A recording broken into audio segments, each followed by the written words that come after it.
მოგესალმებით, ქალბატონებო, ბატონებო, ფეხბურთის გულშემატკივარნო, მოგილოცავთ ახალი საფეხბურთო სეზონის გახსნას. მოგეხსენებათ 4 მარტს სტარტი აიღო ეროვნული ლიგის გათამაშებამ, ახალი ფორმატით, ახალი სახელწოდებით.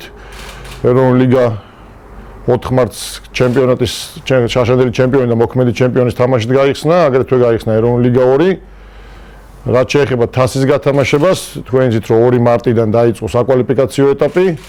2 ეტაპი უკვე გათამაშებია, დღეს წილისყრა იქნება მე-16 ფინალური ეტაპის. თქვენს წინაშე წარმოდგენილი არიან ის გუნდები, რომლებიც შეიძლება მე-16 ფინალის საგზური მოიპოვოს.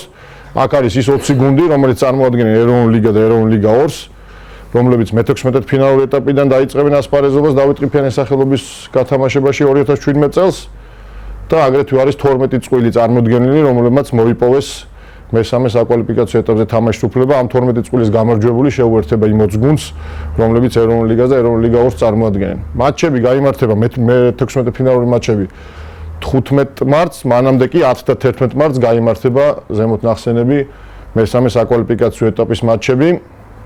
წილისყრის პროცედურაზე და ფორმატზე დიდ დროს არ წაგართვით, ისევ როგორც შარშან ჩატარდა ერთ წრედ გაიმართება ყველა ეტაპი. ყოველთვის მასპინძლის უპირატესობა, საკუთარი მოედნის უპირატესობა ექნება იმ გუნდს, რომელიც რანგით ქვედა ლიგას წარმოადგენს წყვილში. ამის შესაბამისად კენჭისყრის დროს გუნდები, რომლებიც კენტი ნომრით იქნებიან მასპინძლები იმ შემთხვევაში, თუ კი რანგით დაბალი ლიგის გუნდს არ ეთამაშებიან. წილისყრა იქნება ბრმა, 32 გუნდი შეიძლება ნებისმიერი რანგის ლიგის გუნდი ერთმანეთს შეხვდეს. გამონაკლისი არის მხოლოდ იმ შემთხვევაში, როდესაც ფარმ გუნდებთან გვაქვს შეხება. თქვენ ამ ეტაპზე 3 ფარმ გუნდია წარმოდგენილი, ეს არის საბურთალოს, ლოკომოტივის და სამგურალის ფარმ გუნდები, ანუ დებულებით გამორიცხულია ფინალურ მატჩამდე ერთმანეთს შეხვდნენ ძირითადი გუნდი და ფარმ გუნდი რომელიმე კლუბის. შესაბამისად, თუ კი წყვილი ისე მოხდება კენჭისყრით, რომ ძირითადი გუნდი ფარმ გუნდს სავარაუდოდ შეიძლება შეხვდეს, ავტომატურად ფარმ გუნდი ან ის გუნდი, რომელიც ამოვა, ძირითადი გუნდი მომდევნო ნომერს აიღებს წილისყრის დროს. დღეს ჩემთან ერთად წილისყრას წაუძღვება და დამეხმარება ქალთა ეროვნული ნაკრების ფეხბურთელი თამარ ტატოაშვილი, საფეხბურთო კლუბი სამსუნის ან ქართველი ლეგიონერი. გამარჯობა თამარ. გუშინ მოგახსენებთ, რომ ქალთა ეროვნულ ნაკრებს ძალიან მნიშვნელოვანი შეხვედრები აქვს აპრილში. 6-დან 11 აპრილში ჩავთვლით თბილისში უმასპინძლებთ ევროპის ჩემპიონატის საკვალიფიკაციო ეტაპს. 4 გუნდიანი იქნება ეს ტურნირი, მოგიწოდოთ გულშემატკივარს მოვიდეთ, თუ გულშემატკივართ ქალთა ეროვნულ ნაკრებს. მატჩები ჩატარდება მიხეილ მესხის სახელობის სტადიონზე. გუშინ კი მოსამზადებელ პერიოდში ამხანაგური მატჩი გამართეს გოგონებმა მოლდოვას ნაკრებთან 1-1 დასრულდა შეხვედრა. აგრეთვე მოგეხსენება დღეს არის 7 მარტი, ხვალ ქალთა საერთაშორისო დღეა, გილოცავთ წინასწარ და წარმატებულ შესარჩევ ეტაპს გისურვებთ. მანამდე კი ქალბატონო თამარ, გთხოვთ რომ გამეხმაროთ დღეს ძალიან მნიშვნელოვანი მე ცოტას მოურევრო თქვენ კენტის წილის ესე გავაკეთოთ, რომ თქვენ აი მოვიღეთ მომაწოდეთ ხოლმე და მე უკვე საზოგადოებას გაიგეთ. ანუ პირველი ნომერი ეს არის კოლხეთი 1913 ფოთი. ანუ თუ იმ შემთხვევაში თუ კი იგივე ლიგის გუნდი შეხვდება, იქნება მასპინძელი, თუ კი ქვედა ლიგელი შეხვდება, ავტომატურად მოხდება მასპინძლის ცვლილება. მისი მოწინააღმდეგე იქნება დინამო ბათუმი. პირველივე ეროვნული ლიგის წყვილი მე-16 ფინალურ ეტაპზე მატჩი 15 მარტს გაიმართება. ფოთის კოლხეთი იქნება მასპინძელი. მომდევნო ნომრით იქნება ზუგდიდი, საფეხბურთო კლუბი, ეროვნული ლიგა 2-ის წარმომადგენელი. მისი მოწინააღმდეგე კი იქნება საფეხბურთო კლუბი ცხინვალი, ასევე ეროვნული ლიგა 2-ის წყვილია, ეგრევე და შესაბამისად ზუგდიდი იქნება მასპინძელი ამ წვლილშიც. მომდევნო არის საბურთალო. საბურთალო გარდა გარეჯის საბურთალოს წყვილის გამარჯვებულისას ყველა შეიძლება შეხვდეს, შესაბამისად მისი მოწინააღმდეგე იქნება შევარდენი ბეთლემის შორის გამარჯვებული. ანუ ავტომატურად ცხადია, რომ ქვედა ლიგელი იქნება და მასპინძელი იქნება შევარდენი ბეთლემის გამარჯვებული საბურთალოსთან დაპირისპირებაში. მომდევნო არის სამეგრელო მარგვეთის გამარჯვებული. ესეც ლიგა 3-ის გუნდების წარმოუდგენლია და მათი მეტოქე იქნება ლანჩხუთის გურია.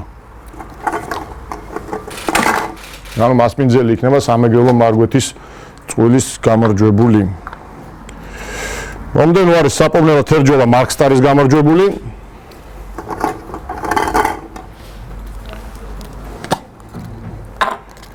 მისი მეტოქე იქნება ქუთაისის ტორპედო მე-16 ფინალურ ეტაპზე. მომდენო წვილი არის საჩხერის ჩიხურა. ნახოთ იქნება თუ არა ის მასპინძელი. მისი მოწინააღმდეგე იქნება ლესიჭინესა და სოხუმის დინამოს შორის გამარჯვებული, შესაბამისად მასპინძელი იქნება ლესიჭინი დინამოს სოხუმის გამარჯვებული.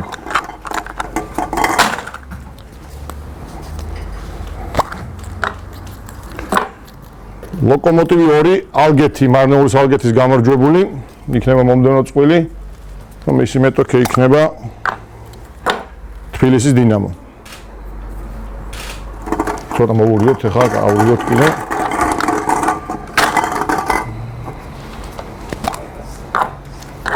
მომდევნო წყვილი მოქმედი ჩემპიონი სამტრედია.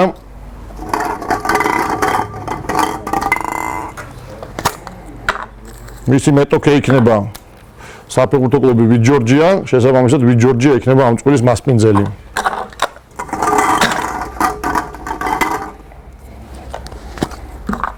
კიდევ ერთი წყვილი, გორის დილა.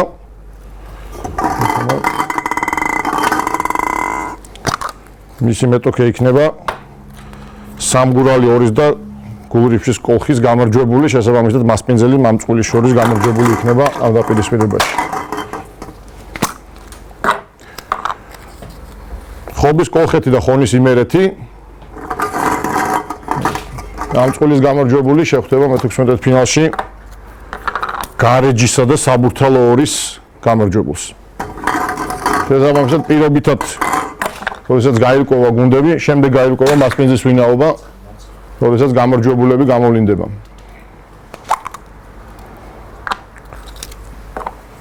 ხომი ისე. მომდევნო წყვილი არის გაგრა.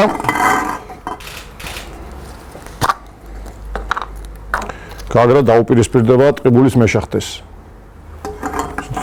ეროვნული ლიგა 2-ის წარმომადგენლები, ანუ გაგრა იქნება მასპინძელი ამ წყვილშიც.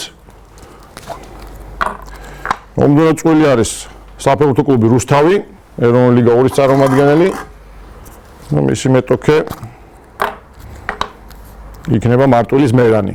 ისევ ეროვნული ლიგა 2-ის წყვილია და შესაბამისად მატჩი ჩატარდება რუსთავში. მომდევნო წყვილი ბოლნისის სიონი, ეროვნული ლიგა 2. მისი მეტოქე იქნება ლიახვი აჩაბეთისა და წალენჯიხის ქურის გამარჯვებული, შესაბამისად მასპინძელი იქნება აჩაბეთის ლიახვისა და წალენჯიხის ქურის გამარჯვებული. ქობულეთის შუქურა მომდევნო წყვილში იქნება, გაირკვევა მასპინძელი იქნება თუ სტუმარი. ნახოთ. ქობულეთის შუქურა დაუპირისპირდება ვარკეთილისა და საფეხბურთო კლუბი გორის გამარჯვებულს, ანუ მასპინძელი ისევ ამ წყვილის გამარჯვებული იქნება. მომდევნო წყვილი არის გარდაბანი ნორჩი დინამოს გამარჯვებული. ლიგა 3-ის წარმომადგენლები არიან და მათი მეტოქე იქნება, ანუ ისინი უმასპინძებენ ლოკომოტივს.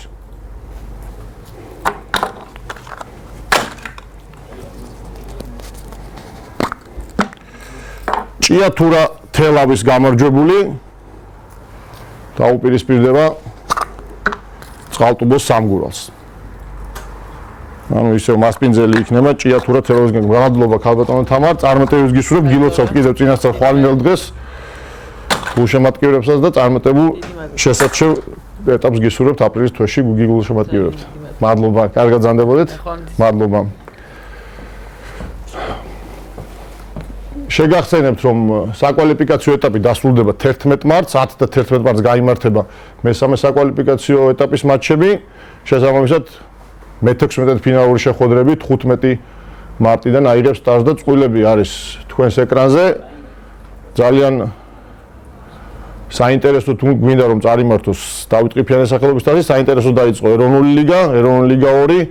17 მარტიდან კი ლიგა 3 და რეგიონული ლიგები აიღებენ სტარტს და წარმატება მინდა უსურვო ყველა ეროვნულ ჩემპიონატში მოასპარეზე გუნდებს. მადლობა ყურადღებისათვის. წარმატებულ სეზონს გისურვებთ. მადლობა.